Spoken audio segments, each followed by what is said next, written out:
एक गांव में दो लड़के रहते थे। एक का नाम पाब्लो था और दूसरे का नाम ब्रूनो था। दोनों बहुत ही गहरे दोस्त थे, just like Motu and Patlu. दोनों के अंदर कुछ बड़ा करने का डिजायर था।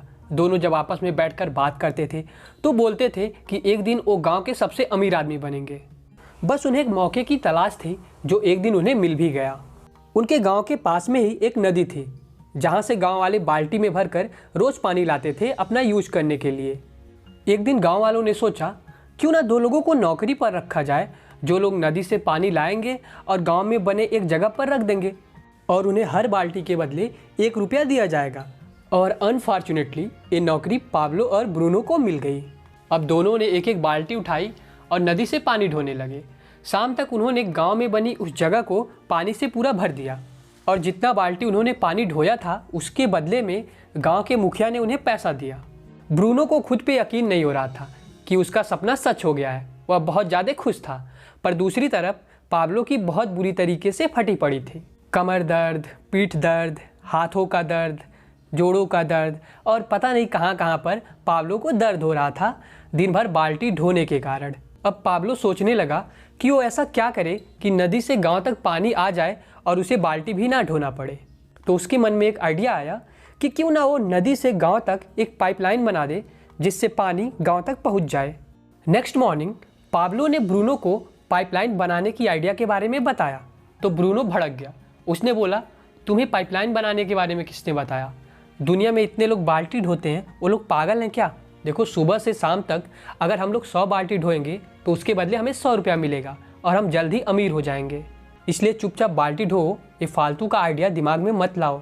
अब ब्रूनो सुबह से लेकर शाम तक बाल्टी ढोता था और उसे जो पैसे मिलते थे उससे खूब सारे मज़े करता था। वो शाम को वाइन शॉप में जाता था, शराब पीता था और लोगों को भी पिलाता था और उसके बकवास जोक पे लोग हंसते भी थे।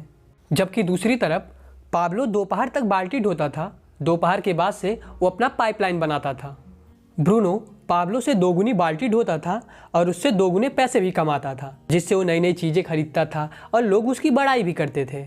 जबकि दूसरी तरफ गांव वाले पाब्लो का मजाक उड़ाते थे कि देखो, पाइपलाइन बनाने वाले महान इंसान आ रहे हैं। पर पाब्लो किसी की परवाह ना करते हुए अपना पाइपलाइन बनाने का काम कंटिन्यू रखा। कुछ महीनों तक उसे कोई फ़ायदा नहीं हुआ। पथरीली ज़मीन खोदने में उसे बहुत मुश्किल आ रही थी, पर वह खोदता रहा और कुछ महीनों बाद ही उसका पाइपलाइन आधा कंप्लीट हो गया। अब पाब्लो को गांव तक पानी ले जाने में केवल आधा दूरी तक ही बाल्टी ढोना पड़ता था और जब वो अपने पाइपलाइन के पास बैठकर आराम करता था तब ब्रूनो को बाल्टी में पानी ढोते देख उसे बहुत दुख होता था। फाइनली वो दिन आ गया जब पाब्लो का पाइपलाइन कंप्लीट हो गया और पाइपलाइन के द्वारा पानी गांव तक पहुंच गया। अब पाइपलाइन को देखने के लिए गांव के सारे लोग इकट्ठा हो गए। आसपास के गांव वाले भी आए और वही लोग जो पाब्लो की बहुत ज़्यादा बेइज्जती करते थे, उन्हीं लोगों ने पाब्लो की बहुत ज़्यादा तारीफ भी की। और पाइपलाइन के आ जाने से ब्रूनो की नौकरी भी चली गई। पानी ढोने के कारण ब्रूनो के कंधों में दर्द होता था, उसका कंधा आगे की तरफ झुका हुआ था, उसके पैरों में दर्द होता था और वह बहुत ज़्यादा उदास भी रहने लगा था, क्योंकि अब उसके पास उसकी नौकरी भी नहीं थी। अब लोग उसकी बुराई करने लगे कि देखो, बाल्टी ढोने वाला ब्रूनो आ रहा है। अब पाब्लो काम करे या ना करे, वो नाचे गाए, खेले कूदे, कहीं पर भी घूमे, उसको कोई फ़र्क नहीं पड़ता, क्योंकि उसके पाइपलाइन के थ्रू उसके पास हमेशा पैसे आते रहेंगे। हम लोग क्या करते हैं, हमें से मैक्सिमम लोग ब्रूनो की तरह ही ज़िंदगी भर बाल्टी ढोते रहते हैं, यानी जॉब करते रहते हैं। जॉब करना गलत नहीं है, पर जॉब के साथ साथ अपना एक पाइपलाइन बनाना बहुत ज़्यादा ज़रूरी होता है, जो कि हम में से मैक्सिमम लोग नहीं करते।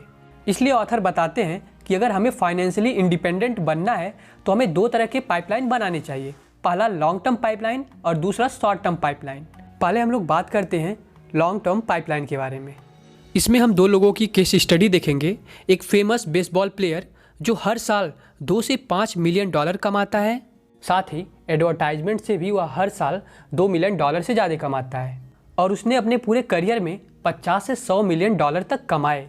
और दूसरी एक छोटे से शहर की टीचर जिसकी हर साल की इनकम 10,000 डॉलर से भी कम है। इन दोनों की इनकम में ज़मीन आसमान का फ़र्क है ना? तो चलिए केस स्टडी देखते हैं। इस फेमस बेसबॉल प्लेयर का नाम है डेरिल स्ट्रॉबेरी। आपको लगता होगा कि स्ट्रॉबेरी ने बहुत ज़्यादा पैसे कमाए, इसलिए इसकी लाइफ बहुत ही अच्छी रही होगी। उसके पास महंगी महंगी कारें होंगी, उसके पास अच्छे अच्छे बाइक्स होंगे, उसके बच्चों की ज़िंदगी बहुत ही अच्छी होगी। पर आप बिल्कुल गलत सोच रहे हो, क्योंकि एक न्यूज़पेपर में छपे आर्टिकल के अकॉर्डिंग अब स्ट्रॉबेरी के पास पैसे ही नहीं हैं, वो कंगाल हो चुका है। उसका अपना खुद का खर्च चलाने और अपने फैमिली का खर्च चलाने तक के पैसे नहीं हैं। कैन यू इमेजिन दैट कि जिस बंदे ने अपने पूरे करियर में इतने सारे पैसे कमाए, उसके करियर खत्म होने के बाद उसके पास पैसे ही नहीं बचे। और ना जाने आपने ऐसे कितने लोगों की कहानियाँ सुनी होगी कि पहले तो लोग बहुत अमीर थे पर कुछ सालों बाद ही वो बहुत ज़्यादा गरीब हो गए और बहुत सारे लोगों ने तो सुसाइड तक कर लिया। स्ट्रॉबेरी के कंगाल होने के पीछे कारण क्या था, आइए जानते हैं। जब स्ट्रॉबेरी के पास बहुत सारे पैसे थे तो वह बहुत सारे पैसों को खर्च भी करता था। वो बहुत महंगी महंगी शराब पीता था, महंगे घर में रहता था, महंगी महंगी बाइक चलाता था। उसके ऊपर बहुत सारे केसेस थे जिसके कारण उसे एक महंगा वकील भी रखना पड़ता था। महंगी कार चलाना, महंगे महंगे कपड़े पहनना, और धीरे धीरे उसका सारा पैसा खत्म हो गया।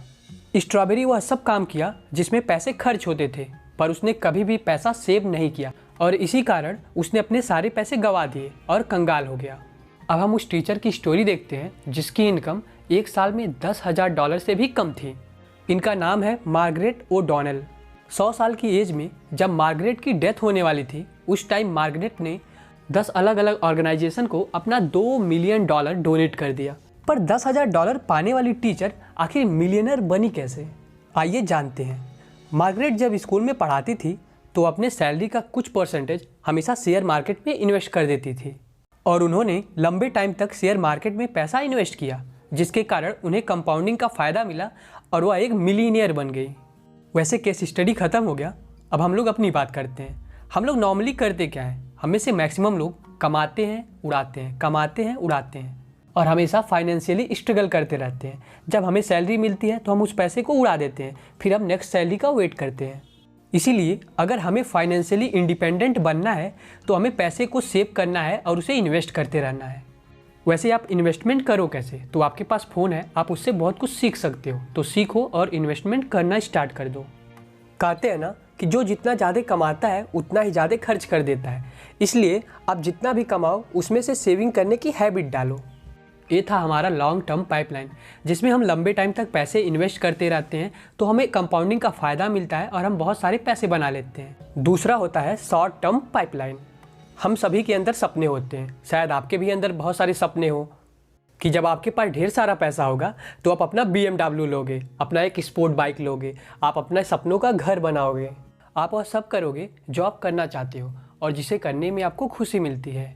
मान लो आपकी एज 20-30 साल है और आपने इन्वेस्टमेंट करना स्टार्ट कर दिया और जब आप बुढ़े हुए, 50 साल 60 साल के हुए, तब आपके पास बहुत सारे पैसे हो गए जिससे आप अपने सारे सपनों को पूरा कर सकते हो। पर क्या 60 साल की एज में आप अपनी सुपर बाइक को चलाना पसंद करोगे? नहीं ना, आप इसे अपने जवानी के दिनों में चलाना चाहोगे। इसीलिए ऑथर बोलते हैं हमें लॉन्ग टर्म पाइपलाइन के साथ साथ शॉर्ट टर्म पाइपलाइन बनाना चाहिए जो हमारा 2 से 5 साल के बीच में कंप्लीट हो जाता है और जिससे आप बहुत सारा पैसा कमा सकते हो और अपने यंग एज में ही अपने ड्रीम्स को पूरा कर सकते हो। वैसे आज की टाइम में आप शॉर्ट टर्म पाइपलाइन कैसे बना सकते हो, तो इसका आंसर है इंटरनेट। आज पूरी दुनिया इंटरनेट से कनेक्टेड है और हर एक बिजनेस इंटरनेट से जुड़ा हुआ है। तो आज इंटरनेट पर पैसा कमाने का बहुत ज़्यादा स्कोप है। आप अपने ब्लॉग्स बना सकते हो, एक वेबसाइट बना सकते हो, अपना एक यूट्यूब चैनल खोल सकते हो, पॉडकास्टिंग स्टार्ट कर सकते हो, आप एफिलिएट मार्केटिंग ज्वाइन कर सकते हो और वहाँ से प्रोडक्ट सेल कर सकते हो। आप कोई ऐसी ऐप बना सकते हो जिससे लोगों की हेल्प हो। और भी बहुत ज़्यादा स्कोप है, आपको इंटरनेट पे इसके बारे में पढ़ना चाहिए। अब आते हैं सच्चाई पे। तो देखो भाई, बहुत सारे लोग यहीं से लाखों रुपए महीने कमाते हैं और बहुत सारे लोग ये काम करते हैं फिर भी वो कुछ भी नहीं कमा पाते। तो इसमें गलती इन सब प्लेटफॉर्म की नहीं है, इसमें शायद गलती हमारी है कि हम उस काम को अच्छे से नहीं करते। वैसे अगर आप इंटरनेट से बहुत ज़्यादा पैसा कमाना चाहते हो तो सबसे ज़रूरी चीज़ है कि लोग आप पर भरोसा करें। अगर लोगों को आप पर भरोसा ही नहीं है तो लोग आपके ब्लॉग क्यों पढ़ेंगे, आपकी वीडियोस को क्यों देखेंगे, आपके पॉडकास्ट क्यों सुनेंगे और आपके एफिलिएट लिंक पर क्लिक करके प्रोडक्ट क्यों खरीदेंगे। इसीलिए सबसे ज़्यादा ज़रूरी है कि आपके व्यूअर्स, आपके फॉलोअर्स आप पर भरोसा करें। तो कभी भी आप उन्हें ऐसे प्रोडक्ट के बारे में मत बताओ या कोई भी ऐसी कंटेंट मत दो जो उनकी लाइफ में वैल्यू ऐड ना करे और जो झूठी हो। तो ये था वो 2 तरीका जिससे आप फाइनेंशियली इंडिपेंडेंट हो सकते हो और अपनी पूरी लाइफ को एंजॉय कर सकते हो। पहला मैंने आपको बताया, अगर आप जॉब करते हो तो अपना लॉन्ग टर्म पाइपलाइन बनाओ, यानी अपनी सैलरी का थोड़ा थोड़ा हिस्सा हमेशा इन्वेस्ट करते रहो और इसे लंबे टाइम तक इन्वेस्ट करो। जिससे आपका फ्यूचर सिक्योर हो जाएगा। और ऑथर बताते हैं लॉन्ग टर्म पाइपलाइन सबसे ज़्यादा इंपॉर्टेंट है, इसे सभी को बनाना चाहिए। और दूसरा, अपना शॉर्ट टर्म पाइपलाइन बनाओ जिससे आपको बाद में जॉब ही ना करना पड़े और जो आपके सपने हैं उसे आप आज ही पूरा कर लो, ना कि बुढ़ापे में। दोस्तों, इस वीडियो को मैंने बर्क हेजेस की एक awesome book the parable of the pipeline से बताई है, जो सच में एक ऑसम बुक है और जिसे पढ़ने में मुझे काफ़ी मज़ा आया। आई होप मेरी इस वीडियो से आपको कुछ सीखने को मिला हो। तो फिर मिलते हैं नेक्स्ट वीडियो में, तब तक के लिए थैंक यू।